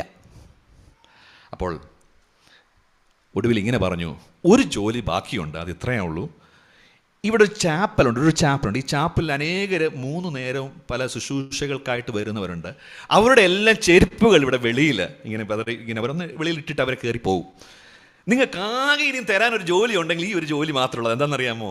ഈ വരുന്നവരുടെ ചെരുപ്പ് ഒക്കെ ഒന്ന് അടുക്കി ആ ഷൂ റാക്കിൽ ഒന്ന് കൃത്യമായിട്ടൊന്ന് വെക്കണം എന്ന് പറഞ്ഞു. അപ്പം വില്യം ബൂത്ത് വിചാരിച്ചു, ഇതെങ്കിലും പറയുമ്പോൾ അങ്ങ് ആൾ തിരിഞ്ഞു പൊക്കോളും. എന്നാൽ ഈ സാമുവൽ ലോഗൻ ബ്രിങ്കിൾ പറഞ്ഞു, ഇനി ചെരുപ്പടിക്ക് വെക്കേണ്ട ജോലിയാണെങ്കിൽ ആയിക്കോട്ടെ, ഞാനത് ചെയ്യാം എന്ന് മനസ്സോടെ ഏറ്റെടുത്ത് അദ്ദേഹത്തിൻ്റെ ചരിത്രത്തിനകത്ത് പറയുന്ന ഏകദേശം 16 വർഷക്കാലം അദ്ദേഹം ഈ ജോലിയെ ചെയ്തുകൊണ്ടിരുന്നത്. അതിനിടയ്ക്ക് അദ്ദേഹം ദൈവവചനം കേൾക്കും, ദൈവവചനം ധ്യാനിക്കും, പഠിക്കും, ദൈവസനിൽ ഇരിക്കും, ദൈവത്തിൽ നിന്ന് പ്രാപിക്കും. ഇതെല്ലാം തൻ്റെ ജീവിതത്തിൽ നടക്കുന്നുണ്ട് 16 വർഷം. അങ്ങനെ ഇരിക്കുമ്പോൾ അവിടുത്തെ ഒരു ആനുവൽ കൺവെൻഷൻ അവിടെ വന്നു. വർഷത്തിലൊരിക്കലും 7 ദിവസവും 7 പ്രാസംഗികർ അവിടെ പ്രാസംഗിക്കണ്ടേ. അങ്ങനെ 6 ദിവസവും അവിടുത്തെ ആ വാർഷിക കൺവെൻഷനിൽ 6 ദിവസവും പ്രസംഗിച്ചു 6 പേര്. 7-ാം ദിവസം പ്രസംഗിക്കാൻ വരുന്ന ആൾ വിളിച്ചു പറഞ്ഞു, എനിക്കിന്ന് പ്രസംഗിക്കുവാനായിട്ട് വരാൻ സാധിക്കില്ല, നിങ്ങൾ മറ്റൊരാളെ അന്വേഷിക്കണം. വില്യം ബൂത്ത് ദൈവസനിൽ കിടന്ന് നിലവിളിക്കുവാൻ തുടങ്ങി, കർത്താവേ, ഈ അവസാന നിമിഷത്തിൽ ഞാൻ ആരെ തേടി പോകണം? ഇത്രയും ജനം കൂടിയിരിക്കുന്നിടത്ത് ഇവിടെ എങ്ങനെ ഈ ഒരു പ്രതിസന്ധി പരിഹരിക്കപ്പെടും? ഇതിന് പരിഹാര മാർഗം എന്താണെന്ന് പറഞ്ഞ് നിലവിളിച്ചുകൊണ്ടിരിക്കും. ദൈവത്തിൻ്റെ ആത്മാവ് ശാന്തമായി പറഞ്ഞു, നിനക്കവിടെ പുറത്ത് നിൻ്റെ ചെരുപ്പൊക്കെ തൂക്കുന്ന ഒരു വ്യക്തിയെ നീ അവിടെ ആക്കി വെച്ചിട്ടില്ലേ? അവനെ കൊണ്ട് പ്രസംഗിക്കും. അപ്പം വില്യം ബൂത്തിന് സംശയം, എന്താ ദൈവം തന്നെയാണോ സംസാരിച്ചത്? ദൈവത്തിൻ്റെ വാക്ക് തന്നെയാണോ? ദൈവം ഇങ്ങനെ പറയും, ഇതെന്താ ദൈവത്തിന് തെറ്റുപറ്റിയോ? വീണ്ടും കിടന്ന് നിലവിളിക്കാൻ തുടങ്ങി. അവസരം പറഞ്ഞു, എഴുന്നേൽക്കാൻ പറഞ്ഞു. അതെ, എനിക്ക് തെറ്റുപറ്റിയിട്ടില്ല, അവനെ കൊണ്ട് തന്നെ നീ പ്രസംഗിപ്പിക്കാൻ പറഞ്ഞു. പ്രിയമുള്ളവരെ, അന്ന് 7-ാം ദിവസം രാത്രിയിൽ അന്ന് വില്യം ബൂത്ത് ആ വലിയൊരു ജനസമൂഹത്തിൻ്റെ നടുവിൽ നിൽക്കുന്ന പ്രസംഗിക്കുവാനായിട്ട് തന്നെ ക്ഷണിച്ചു. പറഞ്ഞു, ഞാൻ ആ ശുശ്രൂഷ ചെയ്യാമെന്ന് മനസ്സോടെ ഏറ്റെടുത്തുകൊണ്ട് അന്ന് രാത്രിയിൽ ആ ശുശ്രൂഷ ചെയ്തു എന്നാണ് പറയുന്നത്. അവിടെ ഒരു വാക്ക് എന്നെ വളരെ സ്പർശിച്ചു. ഒരു കാര്യം അദ്ദേഹത്തോട് ബന്ധപ്പെട്ട് പറയുന്നുണ്ട്. ആ രാത്രിയിൽ വില്യം ബൂത്ത് ആ ജനസമുച്ചയത്തിൻ്റെ പിന്നിലൂടെ, ഈ ജനതങ്ങളുടെ നടുവിലൂടെ, ഈ നടുവിലൂടെ താൻ നടന്നു പോകുമ്പോൾ തന്നെ ദൈവകൃപ വ്യാപരിക്കുന്നത് കാണാമായിരുന്നു. സ്റ്റേജിൽ കയറി പ്രസംഗിക്കാൻ തുടങ്ങിയപ്പോൾ കണ്ട കാര്യമല്ല പറഞ്ഞത്. താൻ അവിടെ നിന്ന് യാത്ര ചെയ്ത് ജനങ്ങളുടെ മധ്യത്തിലൂടെ നടന്ന് സ്റ്റേജിലേക്ക് പോകുമ്പോൾ തന്നെ ദൈവകൃപയുടെ അനർഗളമായ വ്യാപാരം ആ ജനം അനുഭവിക്കുവാൻ തുടങ്ങി. അന്ന് രാത്രിയിൽ ശക്തമായ ദൈവത്തിൻ്റെ പ്രവൃത്തി അവിടെ വെളിപ്പെടുക, അനേകർ ദൈവസന്നിധിയിൽ മാനസാന്തരപ്പെടുവാൻ, അനേകർ തങ്ങളുടെ പാപങ്ങളെ ഏറ്റുപറയുവാൻ, അനേകർ ദൈവഭാഗത്തേക്ക് കടന്നു വരുവാൻ അന്ന് രാത്രിയിലെ ഒരൊറ്റ രാത്രിയിൽ കൊണ്ട് ഇടയായി തീർന്നു എന്നാണ് വില്യം ബൂത്തിൻ്റെ ചരിത്രത്തിലും സാമുവൽ ലോഗൻ ബ്രിങ്ങിൻ്റെ ചരിത്രത്തിലും എഴുതി വച്ചിരിക്കുന്നത്. എന്താ അവിടെ നടന്നത്? പ്രിയമുള്ളവർ, ഇത്ര മാത്രമേ ഞാൻ ഇത്രയും പറഞ്ഞതിൻ്റെ കാരണം, താഴ്മയുള്ളവരുടെ മേൽ വ്യാപരിക്കുന്ന ഒരു ദൈവകൃപയുണ്ട്. ആർക്കാ ദൈവകൃപ കൊടുക്കുന്നത്? ദൈവം ആർക്കാണ് ദൈവകൃപ നൽകാമെന്ന് പറഞ്ഞിരിക്കുന്നത്? താഴ്മയുള്ളവർക്കോ അവൻ കൃപ നൽകും. പ്രിയമുള്ളവരെ, ദൈവകൃപയാണ് നമുക്ക് വേണ്ടത്. ഈ കാലഘട്ടത്തിൻ്റെ ആവശ്യം എന്താ? എനിക്കും നിങ്ങൾക്കും ആവശ്യമുള്ളത് എന്താ? പ്രസംഗമല്ല ആവശ്യം. നമുക്കറിയാം, പത്രോസ് 11 പേരോടുകൂടെ എഴുന്നേറ്റ് നിന്ന് പ്രസംഗിക്കുന്ന ഒരു രംഗം അപ്പോസ്തല പ്രവൃത്തി 2-ാം അധ്യായത്തിലേക്ക് കാണുന്നുണ്ട് അല്ലേ? ആ സമയത്ത് പത്രോസ് എഴുന്നേറ്റ് നിന്നപ്പോൾ ആ ഒറ്റ പ്രസംഗം കൊണ്ട് 3000 പേരെ കർത്താവിലേക്ക് ആകർഷിക്കാനിടയായത് പ്രസംഗത്തിൻ്റെ വാഗ്വൈഭവമാണോ? പ്രസംഗ കലയാ, അതോ നമ്മൾ അംഗീകരിക്കണം? പക്ഷെങ്കിൽ അന്നത്തെ ആ പ്രസംഗത്തിലുണ്ടായ അനുഭവത്തിലൂടെ 3000 പേര് ദൈവഭാഗത്തേക്ക് രക്ഷയിലേക്ക് വന്നതിൻ്റെ കാരണം പ്രസംഗകലയാണോ അതോ പരിശുദ്ധാത്മാവിൻ്റെ വ്യാപാരമാണോ? ദൈവകൃപയുടെ വ്യാപാരമാണ്. എന്തിനാ ഇത് പറഞ്ഞെന്നറിയാമോ? പ്രിയമുള്ളൊരു, ദൈവകൃപയുടെ ബഹുത്വമാണ് എനിക്ക് നിങ്ങൾക്കും ആവശ്യം. കഴിവല്ല ആവശ്യം. ദൈവകൃപ വേണം. ദൈവകൃപ വേണമെങ്കിൽ എന്തു വേണം? ഞാൻ സൗമ്യതയും താഴ്മയും ഉള്ളവനായിരിക്കാൽ ആ നുകത്തിൻ്റെ കീഴിലേക്ക് എന്നെ ഒന്ന് താഴ്ത്തി കൊടുക്കണം. ഞാൻ എന്നെ ഒന്ന് വിട്ടുകൊടുക്കണം. എൻ്റെ സത്യങ്ങളും എൻ്റെ ഇഷ്ടങ്ങളും എൻ്റെ താല്പര്യങ്ങളും ഒക്കെ ബലികഴിക്കണം. എന്നിട്ട് കർത്താവേ ഞാനിതാ നിൻ പാദത്തിൽ, നിന്റെ കാര്യങ്ങൾ ഞാൻ എന്നെ ഏൽപ്പിക്കുന്നു. എൻ്റെ കയ്യിൽ ഇത്രയേ ഉള്ളൂ. 5 അപ്പം കൊണ്ട് ആ പുരുഷാരത്തിന് നടുവിൽ ഒരു ബാലനിരുന്നപ്പോൾ അവൻ പറഞ്ഞു, എൻ്റെ കയ്യിൽ ഇതേ ഉള്ളൂ, ഇതും കൊണ്ട് നിനക്ക് വല്ലതും ചെയ്യാമെങ്കിൽ ചെയ്ത്. പ്രിയമുള്ള, നമ്മുടെ കയ്യിൽ ചിലപ്പോൾ ഒന്നും കാണത്തില്ല, ഒന്നേ കാണുകയുള്ളൂ. അത് കർത്താവിൻ്റെ കൈ കൊടുക്ക്, താഴ്ത്തി കൊടുക്ക്, ഏൽപ്പിച്ചു കൊടുക്ക്, സമർപ്പിക്ക്. അങ്ങനെയെങ്കിൽ നമ്മളെ ഉയർത്തുന്ന ദൈവകൃപ വ്യാപരിപ്പിക്കുന്ന ഒരു കർത്താവ് അല്പമാ ഉപകരണങ്ങൾ കൊണ്ട് നൽപ്പെഴുന്ന വേല ചെയ്താൻ കർത്താവിന് കഴിയും. അതിന് എൻ്റെ കഴിവ് വേണമെന്നില്ലെന്നേ, നമ്മുടെ ആരുടെ ഒരു നന്മയും വേണമെന്നില്ലെന്നേ. കർത്താവിനോട് പറഞ്ഞ, കർത്താവേ എനിക്കും മനസ്സാ, എനിക്കും അങ്ങേ സേവിക്കണം, എനിക്കും അങ്ങേക്ക് വേണ്ടി എന്തെങ്കിലും ചെയ്യണം, അതിനെന്നെ ഒരുക്കണം കർത്താവേ. ഫിലിപ്പിയ ലേഖനം 4-ാം അധ്യായത്തിൻ്റെ 4-ാം വാക്യം നമുക്ക് പരിചയമുള്ള വാക്യം എന്താ? കർത്താവിൽ എപ്പോഴും സന്തോഷിപ്പീൻ എന്ന് പറയുന്നത്. അപ്പം സന്തോഷിക്കുന്ന കാര്യത്തെക്കുറിച്ച് നമ്മൾ അനേക തവണ നമ്മൾ പറഞ്ഞിട്ടുണ്ട്, നമുക്കറിയാവുന്ന കാര്യമാണ്. നാം ക്രിസ്തുവിൽ സന്തോഷിക്കും, ദൈവത്തിന് സന്തോഷിക്കുന്നുണ്ട് ഒരു പരിധി വരെ. പക്ഷേ അടുത്ത കാര്യം എന്താ പറയുന്നറിയാമോ? നിങ്ങളുടെ സൗമ്യത സകല മനുഷ്യരും അറിയട്ടെ. എന്താ നമ്മുടെ അറിയേണ്ടത്? നമ്മളിലുള്ള എന്ത് കാര്യം അറിയാനാണെന്നാണ് പറഞ്ഞിരിക്കുന്നത്? ഇന്ന് നമ്മൾ ലോകത്തിൻ്റെ മുമ്പിൽ അറിയിച്ചുകൊണ്ടിരിക്കുന്നത് എന്തുവാ? എൻ്റെ സൗമ്യതയുടെ പ്രകടനമാണോ ഇന്ന് ലോകം എന്നിൽ കണ്ടുകൊണ്ടിരിക്കുന്നത്? ഇന്ന് എന്നിലൂടെ ലോകത്തിന് വെളിപ്പെടുത്തിക്കൊണ്ടിരിക്കുന്നത് എന്താ? ഞാൻ പലപ്പോഴും എപ്പോഴും പറയാറുണ്ട്, എപ്പോഴും ഞാൻ മെസ്സേജിലും എൻ്റെ ജീവിതത്തോട് ബന്ധപ്പെട്ട് ഞാൻ വളരെ ശ്രദ്ധിക്കുന്നൊരു കാര്യമുണ്ട്. എന്താണെന്നറിയാമോ? നമ്മളൊക്കെ സ്റ്റാറ്റസ് ഇടുന്നവരാണ്. നമുക്കിന്ന് വാട്സപ്പ് ധാരാളമായിട്ട് ഉപയോഗിക്കാൻ നമുക്കറിയാം. അതിനെല്ലാം സ്റ്റാറ്റസ് ഇടുന്നു. ഈ സ്റ്റാറ്റസ് ഇടുന്ന അനേകരുടെ ഞാൻ ആരെ വ്യക്തിപരമായിട്ട് പറയുകയല്ല, എന്നാൽ അനേകരുടെ സ്റ്റാറ്റസ് കാണുമ്പോൾ ഞാൻ ഓർക്കും, ഈ സ്റ്റാറ്റസിലൂടെ എന്താ അവർ ലോകത്തോട് വിളിച്ച് പറയുന്നത്? അവരുടെ ഗ്രൂപ്പിലുള്ള, അവരുടെ കോൺടാക്റ്റിലുള്ളവരോട് അവരെന്താ പറയുന്ന മെസ്സേജ് എന്താ? നിങ്ങൾ കണ്ടോളീൻ. എന്താ നിങ്ങൾ കാണേണ്ടത്? ഐ ആം ഓഫ് ടു ഇന്നടത്ത്. ഞാൻ അവരെ കുറ്റപ്പെടുത്തുകയല്ല, പക്ഷേ ഞാൻ എന്ത് മെസ്സേജാണ് കൊടുക്കുന്നത്? എന്താ ലോകത്തിൽ എന്നെക്കുറിച്ച് വെളിപ്പെടുത്തി കാണിക്കുന്നത് എന്താ? പ്രിയമുള്ളവരെ, നാം ശ്രദ്ധിക്കണം. തന്നെത്താൻ ഉയർത്തുന്നവനെല്ലാം താഴ്ത്തപ്പെടും, തന്നെത്താൻ താഴ്ത്തുന്നവനെ ദൈവം ഉയർത്തും. നമുക്ക് വിട്ടുകൊടുക്കാം. കർത്താവിൻ്റെ മഹത്വം എന്നിൽ വെളിപ്പെടണോ? കർത്താവിനെ മറ്റുള്ളവർ കാണണമോ? യേശുവേ നിൻ്റെ രൂപമേ, ആ രൂപം, ആ ഭാവം, ക്രിസ്തുവിൻ്റെ സ്വഭാവം, ക്രിസ്തുവിൻ്റെ തേജസ്, ക്രിസ്തുവിൻ്റെ ക്രിസ്തുവിൻ്റെ സ്വഭാവത്തിൻ്റെ ആ പ്രത്യേകതകൾ, ആ വ്യത്യസ്തമായ ഭാവങ്ങൾ എന്നിലൂടെ ലോകം കാണണമോ? ആ നുഖത്തിൻ്റെ കീഴിലേക്ക് ഏൽപ്പിച്ചു കൊടുക്കാൻ കർത്താവ് പറയുക, ഞാൻ സൗമ്യതയും താഴ്മയും ഉള്ളവനായിരിക്കുന്നത് കൊണ്ട് എൻ്റെ നുഖമേറ്റെടുത്തുകൊണ്ട് എന്നോട് പഠിപ്പിൻ. എന്നാൽ നിങ്ങളുടെ ആത്മാക്കൾക്ക് ദൈവം സഹായിക്കട്ടെ, ദൈവം കൃപ നൽകട്ടെ. നമുക്ക് ഏൽപ്പിച്ചു കൊടുക്കാം, നമ്മളെ താഴ്ത്തിക്കൊടുത്താൽ ഉപയോഗിക്കുന്ന ഒരു കർത്താവ് നമുക്കുണ്ട്. ഇന്ന് കാണേണ്ടത് ദൈവകൃപയാണ്, കൃപയുടെ വ്യാപാരമാണ്. നാം വായിക്കുന്നുണ്ട്, കർത്താവ് എന്താ?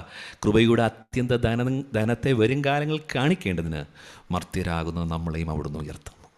ദൈവത്തിന് ഒറ്റ ഉദ്ദേശമാണ്, ദൈവകൃപ വെളിപ്പെടുത്തി കാണാൻ ദൈവത്തിന് ശക്തരല്ല വേണ്ടത്, മർത്യരാകുന്ന, എളിയവരാകുന്ന, ഏതുമില്ലാത്ത, ബലഹീനരാകുന്ന, അശക്തരായ നമ്മെ ഏൽപ്പിച്ചു കൊടുത്താൽ ദൈവകൃപ വെളിപ്പെടുത്തി കാണിക്കാൻ ദൈവം ആഗ്രഹിക്കുന്നു. ദൈവം സ്വർഗത്തിൽ നിന്ന് ഭൂമിയിൽ നോക്കിക്കൊണ്ടിരിക്കുന്നു. എന്തിനാ? തന്നെ ബലവാനെന്ന് കാണിക്കാൻ. യെസ്, പ്രിയമുള്ളവരെ, ദൈവം നമ്മെ സഹായിക്കട്ടെ. ഈ എളിയ ചിന്തകളും നമ്മുടെ ക്രിസ്തീയ ജീവിതത്തിന് അനുഗ്രഹമാക്കട്ടെ. നമ്മളെ തന്നെ ദൈവം പാകെ സമർപ്പിക്കാം, ഏൽപ്പിച്ചു കൊടുത്താം. ഞാനിത് കർത്താവെ ഏൽപ്പിച്ചു തരുന്നു എന്നുള്ള ബോധ്യത്തോടു കൂടെ സമർപ്പിച്ചാൽ നിങ്ങളെയും ദൈവം, എന്നെയും നിങ്ങളെയും നാളെയും ദൈവം ശക്തരാക്കും, അവിടുത്തെ മഹത്വത്തിനു വേണ്ടി ഉപയോഗിക്കും. അപ്രകാരമായി തീരുവാൻ ദൈവം ഇടയാക്കട്ടെ.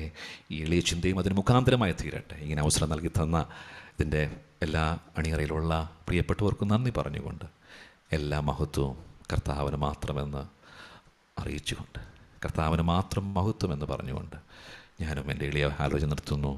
കർത്താവിൻ്റെ നാമം മാത്രം മഹത്വപ്പെടുമാറാകട്ടെ. ആമേൻ.